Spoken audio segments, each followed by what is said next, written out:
Olivier Bokor et Osvaldo Meki ont été placés sous mandat de dépôt pour complot contre la sûreté de l'État, blanchiment de capitaux et corruption d'agents publics.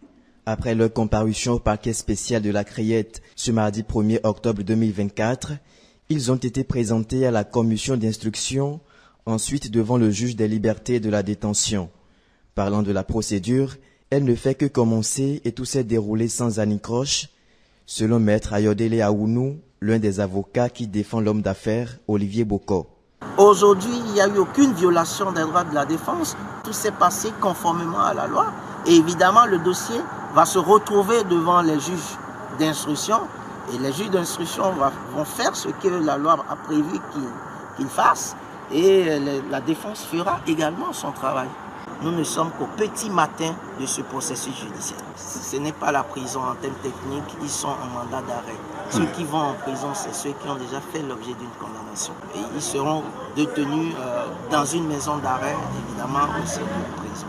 Et bon, vous savez, cela va de soi, c'est la conséquence des mandats qui ont été délivrés. Selon l'avocat, il n'existe aucun élément matériel liant les faits mis à la charge des personnes poursuivies et Olivier Bokor. Pour l'instant, l'on ne peut discuter du fond du dossier. Ce que la presse doit retenir, c'est que nous ne sommes pas au fond.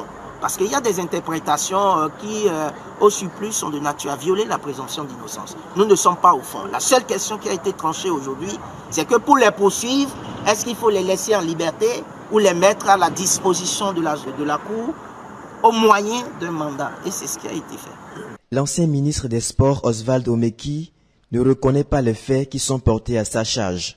C'est une surprise pour lui, selon Maître Carlos Agossou, l'un de ses avocats. Mon client était serein. Il ne reconnaissait pas les faits qui sont à sa charge. Et il est même surpris que son ami, puisque le principal accusateur est son ami personnel, il est même surpris que son ami puisse porter à sa charge des faits dont il n'a jamais discuté avec le syndicat. Il n'a jamais comploté contre la sécurité publique ni comploté par rapport à un coup d'État. Pour l'heure, l'ancien ministre des Sports est déposé à la prison civile de Missérété, alors que Olivier Bokor séjourne à la prison civile de Cotonou en attendant d'être jugé. Pour rappel, ils sont au total 5 à être poursuivis. De façon schématique, 3 ont fait l'objet de mandats de dépôt et les 2 autres sont poursuivis sous contrôle judiciaire.